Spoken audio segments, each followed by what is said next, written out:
Welcome to city cable news. ముందుగా headlines చూద్దాం.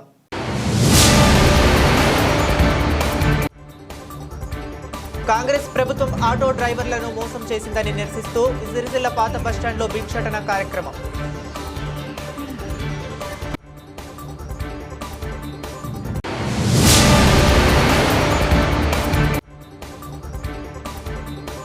ఉద్యోగాల సాధనకై ఈ నెల 4న చెలో సెక్రటేరియట్ పిలుపునిచ్చిన డివైఎఫ్ఐ నాయకులు.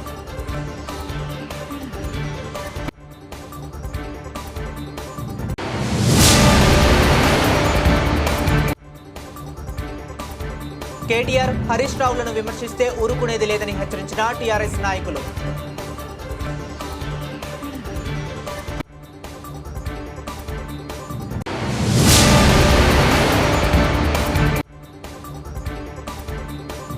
వేములవాడలో అఖిల భారత వేద శాస్త్ర స్మార్త ఆగమ విద్యుత్ సదస్సులు.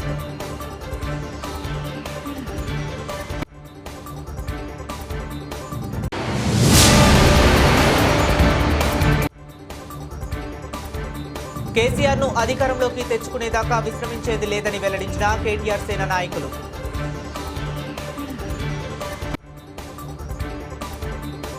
కాంగ్రెస్ ప్రభుత్వం అమలు కాని హామీలతో 6 గ్యారంటీలతో ప్రజల్ని మోసం చేసిందని బీఆర్టీయూ జిల్లా అధ్యక్షులు వెంగళ శ్రీనివాసరావు ఆరోపించారు. సిరిసిల్ల పాత బస్టాండ్లో ఆటో కార్మికులతో భిక్షాటన చేసి ఫ్లెకార్డులతో నిరసన తెలిపారు. ఆటో కార్మికుల సమస్యలను వెంటనే పరిష్కరించాలని డిమాండ్ చేశారు. కాంగ్రెస్ ప్రభుత్వం అధికారంలోకి రావటానికి అడ్డగోలు హామీలు ఇచ్చి అరచేతిలో వైకుంఠం చూపించి ఆటో కార్మికులను రోడ్డుపాలు చేసిన ఘనత కాంగ్రెస్ ప్రభుత్వానికే దక్కుతుందని భారత రాష్ట్ర ట్రేడ్ యూనియన్ జిల్లా అధ్యక్షుడు వెంకట శ్రీనివాసరావు అన్నారు. ఆటో కార్మికుల కాంగ్రెస్ ప్రభుత్వం సంవత్సరానికి 12,000 రూపాయలు ఇస్తామని హామీ ఇచ్చి 2 సంవత్సరాలు గడిచినా ఇంతవరకు నెరవేర్చకపోవడం బాధాకరమన్నారు. కాంగ్రెస్ ప్రభుత్వం ఆటో కార్మికులకు 24,000 రూపాయలు బాకీ పడ్డదని అన్నారు. మహాలక్ష్మి పథకం ద్వారా ఆటో కార్మికులు జీవన ఉపాధి కోల్పోయి కుటుంబాన్ని పోషించలేక, ఇంటి కిరాయిలు కట్టుకోలేక, పిల్లల చదువులు చదివించుకోలేక, ఆటో ఫైనాన్స్ కట్టుకోలేక ఆర్థిక ఇబ్బందులకు గురవుతూ అర్ధాకలితో అలమటిస్తూ కార్మికులు సతమతమవుతున్నారని అన్నారు. ఇప్పటికే తెలంగాణ రాష్ట్రంలో మహాలక్ష్మి పథకం వచ్చిన తరువాత ఆటో కార్మికులు ఉపాధి కరువై దాదాపు 142 మంది ఆత్మహత్య చేసుకోవటం జరిగిందని అన్నారు. ఆత్మహత్య చేసుకున్న కుటుంబాలకు 25 లక్షల రూపాయల పరిహారం అందించాలని డిమాండ్ చేశారు. ఆటో కార్మికుల సంక్షేమానికి 1000 కోట్లు కేటాయించి సంక్షేమ బోర్డు ఏర్పాటు చేయాలని అన్నారు. ఆటో కార్మికులకు 10 లక్షల ఇన్సూరెన్స్ సౌకర్యం ప్రభుత్వమే చెల్లించాలని అన్నారు. ఆటో కార్మికులకు హెల్త్ ఇన్సూరెన్స్ సౌకర్యం కల్పించి అడ్డుకోవాలని అన్నారు. అదేవిధంగా థర్డ్ పార్టీ ఇన్సూరెన్స్ సౌకర్యం ప్రభుత్వమే చెల్లించాలని అన్నారు. సంవత్సరానికి 12,000 కాకుండా ప్రతి నెల 15,000 రూపాయల ఆర్థిక సహాయం ఆటో కార్మికులకు అందించాలని డిమాండ్ చేశారు. ఆటో కార్మికులకు బీఆర్ఎస్ పార్టీ అండగా ఉంటుందని తెలిపారు. ఇప్పటికైనా ఆటో కార్మికుల సమస్యలు పరిష్కరించి అండగా నిలవాలని, లేకపోతే పెద్ద ఎత్తున ఆందోళన కార్యక్రమాలు చేపడతామని హెచ్చరించారు. ఈ కార్యక్రమంలో కనకం శ్రీనివాస్, సలీం, పులి నాగరాజు, గాండ్ల శ్రీనివాస్, చింత విక్కి, మాల్యాల దేవరాజు, రేగుల రవి పాల్గొన్నారు. కాంగ్రెస్ ప్రభుత్వం వచ్చిన తర్వాత ఈరోజు ఆటో కార్మికులు రోడ్డు పైలైనటువంటి పరిస్థితి మనం చూస్తా ఉన్నాం. మరి అనేక హామీలు ఇచ్చి, అడ్డగోలు హామీలు ఇచ్చి 6 గ్యారంటీలని మరి మహాలక్ష్మి పథకాన్ని ఏర్పాటు చేయడం వల్ల ఈరోజు ఉపాధి పొందుతున్నటువంటి ఆటో కార్మికులు ఈరోజు రోడ్డు పాలు కావడం నిజంగా ఇది బాధాకరం. 18 నెలలు గడుస్తున్న ఈ ప్రభుత్వం మరి ఆటో కార్మికులకు సంవత్సరానికి 12,000 రూపాయలు ఇస్తామన్నది మరి 2 సంవత్సరాలు దగ్గర కావస్తున్నట్టు ఈ ప్రభుత్వం ఇంతవరకు ఆటో కార్మికులకు ఇచ్చినటువంటి 24,000 రూపాయలు ఇవ్వాలని ఈ ప్రభుత్వాన్ని మేము డిమాండ్ చేస్తా ఉన్నాం. మరి ఆటో కార్మికుల సంక్షేమానికి 1000 కోట్ల రూపాయలు కేటాయించాలని డిమాండ్ చేస్తా ఉన్నాం. ఆటో ఫైనాన్స్ కట్టలేక, కుటుంబాన్ని పోషించుకోలేక, పిల్లల్ని చదివించుకోలేక ఈరోజు మరి జీవన ఉపాధి లేకపోవడంతో ఆత్మహత్యలు చేసుకున్నటువంటి కుటుంబాలకు 25 లక్షల రూపాయలు ఆర్థిక సహాయాన్ని మరి వారికి పరిహారంగా ఇవ్వాలని ఈ ప్రభుత్వాన్ని మేము డిమాండ్ చేస్తున్నాం. ఈరోజు ఆటో కార్మికులకు మరి గతంలో మరి ఎన్నికల ముందు ఈ ప్రభుత్వం హామీ ఇచ్చి మరి ఈరోజు నెరవేర్చకపోవడంతో ఈరోజు ఆటో కార్మికులంతా కూడా ఈరోజు భిక్షటన చేసుకున్నటువంటి పరిస్థితి మరి నెలకొన్నది. మరి ఆటో కార్మికులకు బాకీ పడ్డటువంటి 24,000 రూపాయలు వెంటనే చెల్లించాలని, మరి అదేవిధంగా ఆటో కార్మికులకు ప్రతి నెల కూడా 15,000 రూపాయలు ఆర్థిక సహాయం అందించాలని, మరి వీరికి తక్షణమే హెల్త్ ఇన్సూరెన్స్ సౌకర్యం కల్పించాలని, వీరికి సంక్షేమ బోర్డు ఏర్పాటు చేయాలని, వారికి ఆటో కార్మికులకు అండగా నిలవాలని ఈ ప్రభుత్వాన్ని డిమాండ్ చేస్తా ఉన్నాం. మరి మా బీఆర్ఎస్ నాయకులు గౌరవనీయులు కేటీఆర్ గారు కూడా మరి అసెంబ్లీ వేదికగా మరి రేవంత్ రెడ్డి గారికి ఈ ఆటో కార్మికుల సమస్యలను తీసుకువెళ్లడం జరిగింది. మరి ఆత్మహత్య చేసుకున్నటువంటి కుటుంబాలకు కూడా అండగా నిలవాలని, మరి వారికి తక్షణమే 25 లక్షల పరిహారం ఇవ్వాలని కూడా డిమాండ్ చేయడం జరిగింది. వారికి ఎక్కడెక్కడ అడ్రస్ తో సహా మరి వారి యొక్క సమస్యలను కూడా తెలిపినప్పటికీ మరి రేవంత్ రెడ్డి గారు వీరి సమస్యలను పరిష్కరించకపోవడం నిజంగా బాధాకరం. మరి ఈ ప్రాంత జిల్లా మంత్రిగా ఉన్నటువంటి పొన్నం ప్రభాకర్ గారు మరి అనేక దఫాలుగా మరి ఆటో కార్మికులతో చర్చలు జరిపి మరి కేవలం కాలయాపన చేస్తున్నారు తప్ప వీళ్ళ సమస్యలను పరిష్కరించకపోవడం నిజంగా ఇది సిగ్గుచేటు. వెంటనే ఆటో కార్మికుల సంక్షేమాన్ని పట్టించుకొని వారికి అండగా నిలవాలని మేము ఈ ప్రభుత్వాన్ని డిమాండ్ చేస్తా ఉన్నాం. ఉద్యోగుల సాధనకై జూలై 4న చలో సెక్రటేరియట్ను విజయవంతం చేయాలని, ప్రభుత్వం జాబ్ క్యాలెండర్ను అమలు చేసి నోటిఫికేషన్ వేయాలని డీవైఎఫ్ఐ నాయకులు డిమాండ్ చేశారు. రాజన్న సిరిసిల్ల జిల్లా కేంద్రంలో డీవైఎఫ్ఐ ముఖ్య కార్యకర్తల సమావేశం నిర్వహించారు. కాంగ్రెస్ ప్రభుత్వం ఎన్నికల ముందు మొదటి ఏడాదిలోనే 2 లక్షల ఉద్యోగాలను భర్తీ చేస్తామని హామీ ఇచ్చిందని, కానీ ఇప్పటి వరకు కేవలం గత ప్రభుత్వ నోటిఫికేషన్లతో కలిపి 55,000 ఉద్యోగాలను మాత్రమే భర్తీ చేసింది. ఇంకా 1,45,000 ఉద్యోగాలను భర్తీ చేయాల్సిన బాధ్యత రాష్ట్ర ప్రభుత్వం పైన ఉందని డీవైఎఫ్ఐ జిల్లా అధ్యక్షుడు గాంతుల మహేష్ అన్నారు. అదేవిధంగా జాబ్ క్యాలెండర్ను నామమాత్రకంగా ప్రకటించి అమలు చేయటం లేదన్నారు. గత బీఆర్ఎస్ చేసిన తప్పులను కాంగ్రెస్ ప్రభుత్వం చేస్తుందన్నారు. నిరుద్యోగ యువతకు ఉద్యోగ ఉపాధి అవకాశాలు కల్పించకుండా కాలయాపన చేస్తూ నిరుద్యోగులను మోసం చేస్తుందన్నారు. స్పష్టమైన జాబ్ క్యాలెండర్ని ప్రకటించి అమలు చేయాలని, తక్షణమే ఉద్యోగాల భర్తీకై నోటిఫికేషన్స్ వేయాలని డిమాండ్ చేశారు. రాష్ట్ర ప్రభుత్వం ఎన్నికల హామీల్లో భాగంగా ఉద్యోగ ఉపాధి అవకాశాలు కల్పించేంత వరకు నిరుద్యోగ యువతకు ప్రతి ఒక్కరికి 4,000 నిరుద్యోగ భృతిని ఇస్తామని చెప్పి నేటికి బడ్జెట్లో నిధులు కేటాయించకుండా, అసలు నిరుద్యోగ భృతి అనే పేరు ప్రస్తావించకుండా నిరుద్యోగులను నిర్లక్ష్యం చేస్తుందన్నారు. అనేక ఆశలతో కాంగ్రెస్ పార్టీని అధికారంలోకి తీసుకొచ్చిన నిరుద్యోగులను నేడు రాష్ట్ర ప్రభుత్వం నిరుద్యోగ యువతను పూర్తిగా నిర్లక్ష్యం చేస్తూ ఉద్యోగ అవకాశాలు కల్పించకుండా కాలం వెళ్లదీస్తుందన్నారు. గొప్ప గొప్ప ప్రచార ఆర్భాటాలు నిర్వహిస్తూ ప్రకటనలకే పరిమితమవుతుందన్నారు. రాష్ట్ర ప్రభుత్వం స్వయం ఉపాధి రుణాలకై రాజు యువ వికాస పథకాన్ని ప్రారంభిస్తున్నామని చెప్పి దరఖాస్తులను స్వీకరించి జూన్ 2వ తేదీనే లబ్ధిదారులందరికీ నిధులు మంజూరు చేస్తామని ప్రకటించి నేటికి ఏ ఒక్కరికి కూడా పథకాన్ని అమలు చేయకుండా, నిధులు మంజూరు చేయకుండా కాలయాపన చేస్తుందన్నారు. ప్రభుత్వం ఎలాంటి షరతులు లేకుండా రాజు యువ వికాస పథకాన్ని అమలు చేయాలని, కాంగ్రెస్ పార్టీ ఎన్నికల హామీల్లో భాగంగా యూత్ డిక్లరేషన్ హామీలన్నింటినీ అమలు చేయాలని ప్రభుత్వాన్ని డిమాండ్ చేశారు. ఉద్యోగాల సాధనకై ఈ నెల 4వ తేదీన జరిగే చలో సెక్రటేరియట్ కార్యక్రమానికి జిల్లా వ్యాప్తంగా నిరుద్యోగులు పెద్ద ఎత్తున తరలివచ్చి జయప్రదం చేయాలని పిలుపునిచ్చారు. ఈ సమావేశంలో జిల్లా ఉపాధ్యక్షులు కృష్ణనాయక్, నాయకులు రాజు, భరత్, రాజేష్, నరేందర్, ప్రవీణ్, మల్లేష్, శ్రీనివాస్, రమేష్ తదితరులు పాల్గొన్నారు. ఈరోజు సిఐటియు రాజన్న సిరిసిల్ల జిల్లా ముఖ్య నాయకుల సమావేశాన్ని నిర్వహించుకోవడం జరిగింది. మరి ఈ సమావేశంలో జూలై 9కి సంబంధించినటువంటి దేశవ్యాప్త సార్వత్రిక సమ్మెకు సంబంధించినటువంటి కరపత్రం బుక్లెట్లను ఆవిష్కరించడం జరిగింది. ప్రధానంగా పెట్టుబడిదారుల ప్రయోజనాల కోసం కార్మికులను కట్టుబానిసలు చేసే విధంగా కేంద్ర బీజేపీ ప్రభుత్వం తీసుకొచ్చినటువంటి కార్మిక వ్యతిరేక 4 లేబర్ కోడ్లను రద్దు చేయాలని, కార్మిక హక్కుల పరిరక్షణ కోసం జూలై 9న దేశవ్యాప్తంగా ఉన్నటువంటి అన్ని కార్మిక సంఘాల ఆధ్వర్యంలో దేశవ్యాప్త సార్వత్రిక సమ్మె చేపట్టడం జరుగుతూ ఉంది. ఈ దేశవ్యాప్త సార్వత్రిక సమ్మెలో మన రాజన్న సిరిసిల్ల జిల్లాలో ఉన్నటువంటి అన్ని రంగాల కార్మికులు పెద్ద ఎత్తున పాల్గొని విజయవంతం చేయాలని చెప్పి సిఐటియు రాజన్న సిరిసిల్ల జిల్లా కమిటీగా పిలుపునివ్వడం జరుగుతుంది. మరి కేంద్రంలో 3వసారి అధికారంలోకి వచ్చినటువంటి కేంద్ర బీజేపీ ప్రభుత్వం కార్మికులు పోరాడి సాధించుకున్నటువంటి 29 కార్మిక చట్టాలను 4 లేబర్ కోడ్లో తీసుకొచ్చి కార్మికులకు సంఘం పెట్టుకునే హక్కు లేకుండా, సమ్మె చేసే హక్కు లేకుండా 8 గంటల నుంచి 12 గంటల పని విధానం అమలు చేస్తూ మరి కార్మికులను కట్టుబానిసలు చేసే విధంగా ఈ విధానాలను అవలంబిస్తుంది. కాబట్టి ఈ కార్మిక చట్టాలను యథావిధిగా కొనసాగించాలని, అదేవిధంగా మరి కార్మికులకు కనీస వేతనం 26,000 రూపాయలు అందించాలని, ప్రభుత్వ రంగ సంస్థలన్నింటినీ కూడా ప్రైవేటీకరించకు మానుకోవాలని చెప్పి, అదేవిధంగా తదితర 18 డిమాండ్లతో ఈ దేశవ్యాప్త సార్వత్రిక సమ్మె చేపట్టడం జరుగుతుంది. ఇప్పటికే జిల్లాలో మరి అన్ని రంగాల కార్మికులకు సంబంధించి ఈ సమ్మెను విజయవంతం చేయాలని పిలుపునివ్వడం జరిగింది. అన్ని కార్మిక సంఘాల ఆధ్వర్యంలో జూలై 9వ తేదీన మరి సిరిసిల్ల ఆర్డీఓ ఆఫీస్ నుండి వేలాది మంది కార్మికులతో అంబేద్కర్ చౌక్ వరకు ర్యాలీ ప్రదర్శన చేపట్టి మరి పెద్ద ఎత్తున ధర్నా కార్యక్రమం చేపట్టడం జరుగుతుంది. కాబట్టి మన జిల్లాలో పనిచేస్తున్నటువంటి మరి పవర్లూమ్ కార్మికులే కావచ్చు, బీడీ కార్మికులు, మున్సిపల్, గ్రామ పంచాయతీ, ఆశా, అంగన్వాడీ, మధ్యాహ్న భోజనం, అమలీ, బిల్డింగు, హాస్పిటల్, ఇట్లా సంఘటిత అసంఘటిత రంగాల్లో పనిచేస్తున్న ప్రతి ఒక్క కార్మికులు కూడా మన హక్కుల పరిరక్షణ కోసం, మన చట్టాల కాపాడు కోసం జరుగుతున్నటువంటి ఈ సమ్మెలో ప్రతి ఒక్కరు కూడా పాల్గొని విజయవంతం చేయాలని చెప్పి సిఐటియు రాజన్న సిరిసిల్ల జిల్లా కమిటీ పక్షాన కార్మిక వర్గానికి పిలుపునివ్వడం జరుగుతూ ఉంది. కేంద్రంలో బీజేపీ ప్రభుత్వం అనుసరిస్తున్నటువంటి కార్మిక ప్రజా వ్యతిరేక విధానాలకి వ్యతిరేకంగా జూలై 9వ తేదీన జరిగేటటువంటి సార్వత్రిక సమ్మెను జయప్రదం చేయాలని చెప్పేసి కార్మిక వర్గానికి పిలుపునిస్తున్నాను. ముఖ్యంగా పోరాడి సాధించుకున్నటువంటి 29 కార్మిక చట్టాలని 4 లేబర్ కోడ్లుగా చేసి కార్మికుల్ని కట్టుబానిసలుగా చేసి సమిష్టి బేరసారాలు ఆడేటటువంటి హక్కు లేకుండా చేసింది, సంఘం పెట్టుకునేటటువంటి హక్కు లేకుండా చేసింది.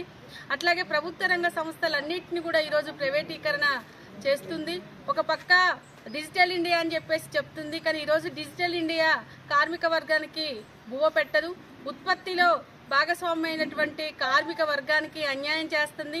అట్లాగే కార్మికులకే కాదు, ఈరోజు మొత్తం కూడా నిత్యావసర వస్తువుల ధరలను కూడా పెంచుతుంది.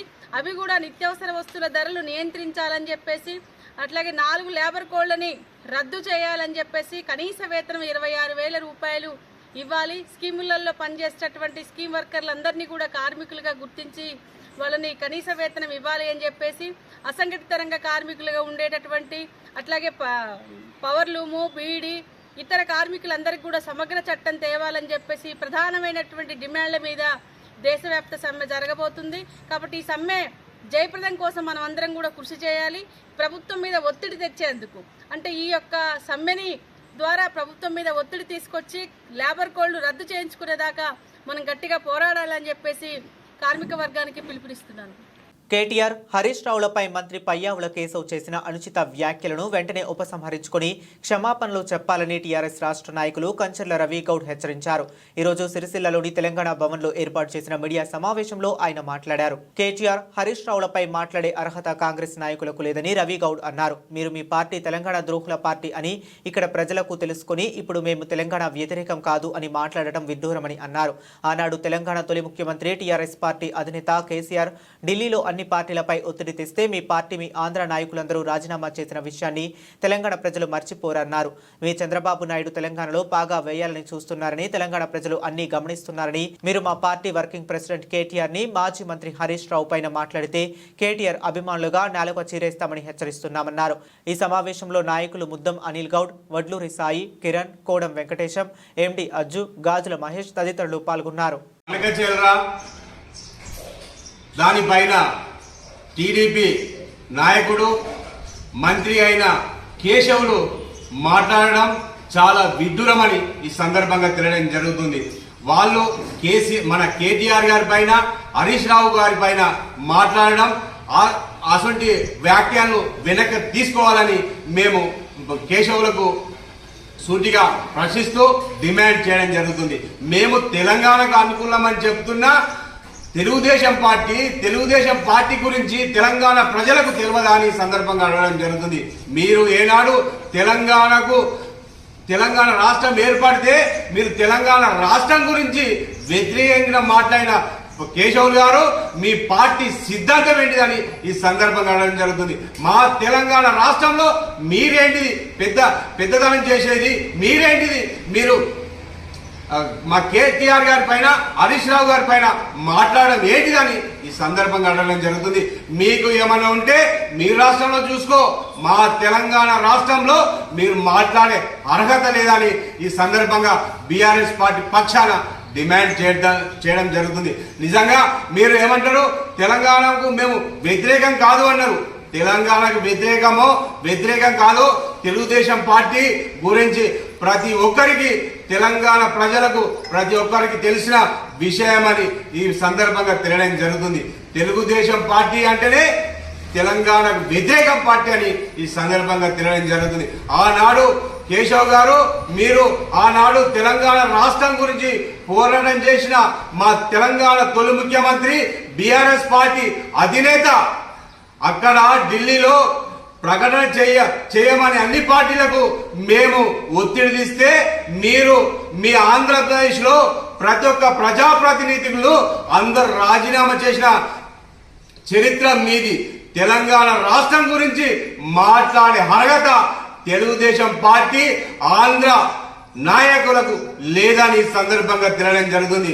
కేశవులు గారు మరోసారి కేటీఆర్ గారిని కానీ మన హరీష్ రావు గారి పైన కానీ మీరు ఇష్టం వచ్చినట్టు మాట్లాడితే ఊరుకునే ప్రసక్తి లేదు అని ఈ సందర్భంగా తెలియడం జరుగుతుంది.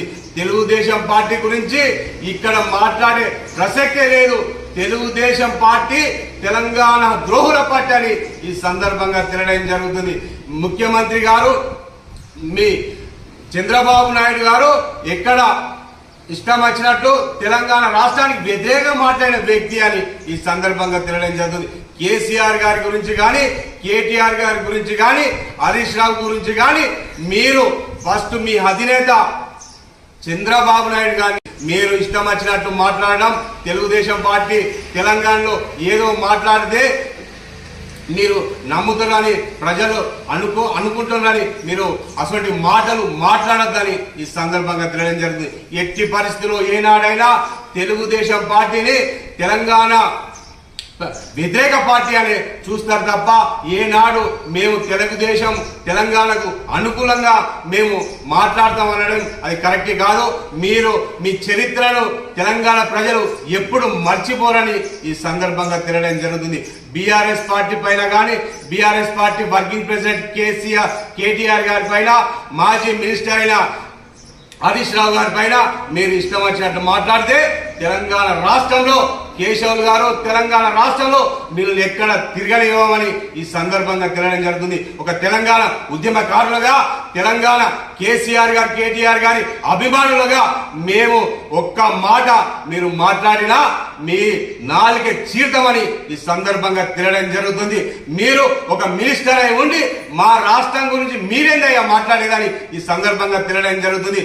మీరు మీ రాష్ట్రంలో ఏం జరిగినా మీరు చేసుకోండి, మా రాష్ట్రం గురించి మీరెవరు మాట్లాడేందుకు? మా కేటీఆర్ గారి గురించి హరీష్ రావు గారి గురించి మాట్లాడే అర్హత మీకు ఎక్కడని ఈ సందర్భంగా తెలియడం జరుగుతుంది. తెలంగాణ ఉద్యమ పార్టీగా తెలంగాణ రాష్ట్రాన్ని సాధించిన వ్యక్తి అంటే మా కేసీఆర్ గారు. తెలంగాణ ఉద్యమంలో ఊవనెత్తి ఎన్నో ప్రధాన పాత్ర పోషించిన కేటీఆర్ గారు హరీష్ రావు గారని మా చరిత్ర ఉద్యమ పార్టీ చరిత్ర అని ఈ సందర్భంగా తెలియడం జరుగుతుంది. మీరు ఆంధ్రలో ఏం చేస్తున్నారో చేసుకోండి, కానీ మా తెలంగాణ రాష్ట్రంలో తెలంగాణలో ఉన్న మా నాయకులు కేసీఆర్ గారి కేటీఆర్ గారి హరీష్ రావు గారి పైన ఒక్క పల్లెత్తు మాట అన్నా మేము ఊరుకోం బిడ్డ. కేశవులు గారు తెలంగాణ సత్యందో మీ చంద్రబాబు నాయుడు గారికి తెలుసని ఈ సందర్భంగా తెలియడం జరుగుతుంది. తెలంగాణలో మీరు తెలంగాణకు ఏనాడు మీరు అనుకూలంగా వ్యవహరించలేరు, తెలంగాణకు మీరు వ్యతిరేకంగా మాట్లాడిన రోజులు ఉన్నాయని బిడ్డ. కేశవులు గారు మీరు ఎట్టి పరిస్థితుల్లో కేటీఆర్ గారి పైన హరీష్ రావు గారి పైన మీరు వ్యాఖ్యలు చేసినారు, వెనక్కి ఉపసంహరించుకోవాలి, లేకపోతే బేషరతుగా క్షమాపణ చెప్పాలి. హరీష్ రావు గారి పైన కేటీఆర్ గారి పైన వాళ్ళ ఏదో ఆధిపత్య పోరాడి నీకెవరు చెప్పినరయ్యా?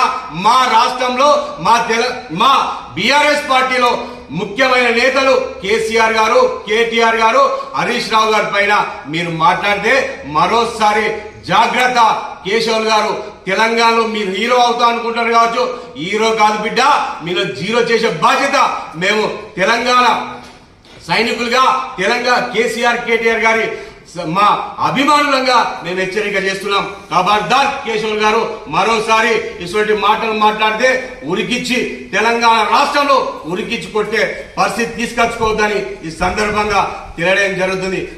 ఇప్పటికైనా వెంటనే మీరు చేసిన వ్యాఖ్యలు హరీష్ రావు గారి పైన కేటీఆర్ గారి పైన చేసిన వ్యాఖ్యలు వెంటనే ఉపసంహరించుకొని మీరు బేషరతుగా క్షేమాపణ చెప్పాలని మేము బీఆర్ఎస్ పార్టీ పక్షాన డిమాండ్ చేస్తున్నాం. శ్రీ రాజరాజేశ్వర స్వామి దేవస్థానంలో శ్రీ రాజరాజేశ్వర వేద ఆగమ సంస్కృత విద్యాలయ ట్రస్ట్ వారి ఆధ్వర్యంలో దేశవ్యాప్తంగా మొట్టమొదటిసారిగా శ్రీ పార్వతీ రాజరాజేశ్వర అఖిల భారత వేద శాస్త్ర స్మర్త ఆగమ విద్వత సదస్సు నిర్వహిస్తున్నారు. విద్వత్ సదస్సులో భాగంగా వేద పండితులకు చతుర్వేద స్కార్త పరీక్షలు నిర్వహిస్తున్నారు. ముఖ్య అతిథులుగా రాష్ట్ర ప్రభుత్వ విప్ ఆది శ్రీనివాస్, తుని పీఠాధిపతి శ్రీ శ్రీ శ్రీ సచ్చిదానంద సరస్వతి స్వామి ఆలయ ఈవో రాధాబాయిలు హాజరయ్యారు. దేశవ్యాప్తంగా వేద పండిత విద్యార్థులకు నిర్వహించే చతుర్వేద స్మార్త పరీక్షలు తెలంగాణ రాష్ట్రంలో వేములవాడలో ఏర్పాటు చేయడం అభినందనీయం అని ప్రభుత్వ విప్ ఆది శ్రీనివాస్ అన్నారు. తుని పీఠాధిపతి శ్రీ శ్రీ శ్రీ సచ్చిదానంద సరస్వతి స్వామి వారికి ఈ ప్రాంత ప్రజల తరపున స్వాగతం పలుకుతున్నట్లు 4 వేదాలు చదివే పాఠశాల ఒక్క వేములవాడలోనే ఉందన్నారు. వేద పండితులకు జాతీయ స్థాయిలో నిర్వహించే పరీక్షలు శ్రీ రాజరాజేశ్వర స్వామి సన్నిధిలో నిర్వహించడం అభినందనీయమని పేర్కొన్నారు. ఇది వరకు తిరుమల తిరుపతిలో నిర్వహించే పరీక్షలు నేడు రాజన్న సన్నిధిలో నిర్వహించి వారికి పట్టాలు పంపిణీ చేయడం మన ప్రాంత అదృష్టమన్నారు. ఇందుకు సహకరించిన ముఖ్యమంత్రి రేవంత్ రెడ్డి, దేవాదాయ శాఖ మంత్రి కొండా సురేఖకు ధన్యవాదాలు తెలిపారు. భారతదేశం సంస్కృతి సాంప్రదాయాలకు పత్రిక అని హైందవ సంస్కృతిలో వేదాలను ప్రపంచంలోని ఇతర దేశాలు ఆచరిస్తున్నాయన్నారు. రాజన్న ఆశీస్సులతో దేవాలయాల విస్తరణ అభివృద్ధి చేస్తున్నామని, ప్రజా ప్రభుత్వం ఆలయ అభివృద్ధి మొట్టమొదటి దశలో 150 కోట్లు కేటాయించడం జరిగిందన్నారు.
తిరుమల దేవస్థానం వేద పండితులు,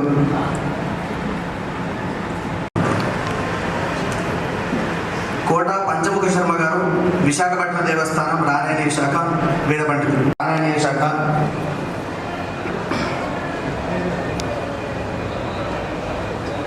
దినకర జోషి గారు నాసిక్ వేద పండితులు,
కేటీఆర్ సేన తుంగళ్లపల్లి మండల అధ్యక్షులు నందగిరి భాస్కర్ గౌడ్ ఆధ్వర్యంలో మండేపల్లి గ్రామశాఖ కమిటీ ఏర్పాటు చేశారు. నూతనంగా ఎన్నికైన సభ్యులకు నియామక పత్రాలను అందజేశారు. కేటీఆర్ సేన మండల అధ్యక్షులు నందగిరి భాస్కర్ గౌడ్ మాట్లాడుతూ మళ్ళొకసారి తెలంగాణలో కేసీఆర్ని ముఖ్యమంత్రి చేసుకునేదాకా విశ్రమించేది లేదన్నారు. కేసీఆర్ నాయకత్వమే తెలంగాణకు శ్రీరామరక్ష అని గత కేసీఆర్ పాలనలో తెలంగాణ సుభిక్షంగా ఉండేదన్నారు. ఇప్పుడున్న కాంగ్రెస్ పాలనలో ప్రజలంతా ఆగమైపోయి అస్తవ్యస్తంగా మారిందన్నారు. కాంగ్రెస్ పార్టీ ఇచ్చినటువంటి హామీలు ఇప్పటి వరకు నెరవేర్చలేదన్నారు. ఈ కార్యక్రమంలో ఫ్యాక్స్ చైర్మన్ బండి దేవదాసు, గ్రామశాఖ నక్క రవి, మండల ప్రధాన కార్యదర్శి మదన్ మోహన్ రెడ్డి, ఎంపీటీసీ స్వప్నలింగం, పోతురాజు, తిరుపతి, ప్రభుదాస్, బండి కృష్ణ, బాబు, కృష్ణ, ప్రసాద్, అజయ్, రమేష్, రాజేష్, మల్లేష్, ఎల్లయ్య, బన్నీ, అనూష్, రమేష్ తదితరులు పాల్గొన్నారు. రాజన్న సిరిసిల్ల రంగలపల్లి మండలం మండపల్లి గ్రామంలో నేడు కేటీఆర్ సేన గ్రామశాఖ కమిటీ వేసుకోవడం జరిగింది. బండి ప్రశాంత్ గారిని అధ్యక్షుడిగా నియమించడం జరిగింది. కేటీఆర్ సేన ప్రతి గ్రామంలో బలోపేతమై రాబోయే ఎలక్షన్స్ని మన బీఆర్ఎస్ పార్టీ లోకల్ బాడీ ఎలక్షన్స్లో పూర్తి స్థాయిగా మనకు మద్దతు వచ్చి గెలిచే విధంగా ప్రతి ఒక్కరు యువ నాయకులు అందరూ కలిసికట్టుగా పోరాడి వాళ్ళు ప్రయత్నం చేసి గెలుపుకు ముందు దిశగా తీసుకోవాల్సిందిగా కేటీఆర్ సేన పనిచేస్తూ ప్రతి ఒక్కరితో ఆత్మహత్య ముందుకు వెళ్తుంది. బులెటిన్ ముగించే ముందు మరొకసారి హెడ్లైన్స్ చూద్దాం.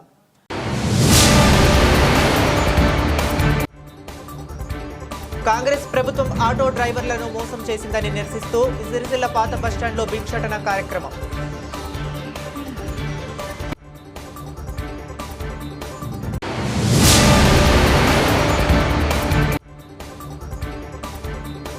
ఉద్యోగాల సాధనకై ఈ నెల 4న చెలో సెక్రటేరియట్ పిలుపునిచ్చిన డివైఎఫ్ఐ నాయకులు.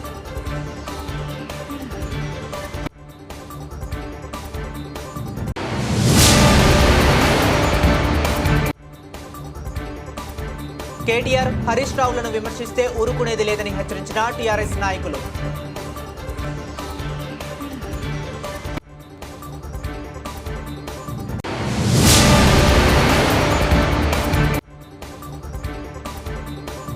వేములవాడలో అఖిల భారత వేదశాస్త్ర స్మార్త ఆగమ విద్యుత్ సదస్సులు.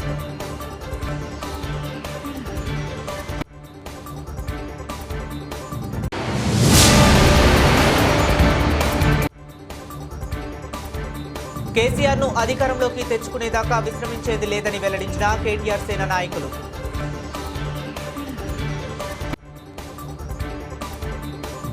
ఇవి ఇప్పటి వరకు ఉన్న అప్డేట్స్. మరిన్ని అప్డేట్స్ కోసం కీప్ వాచింగ్.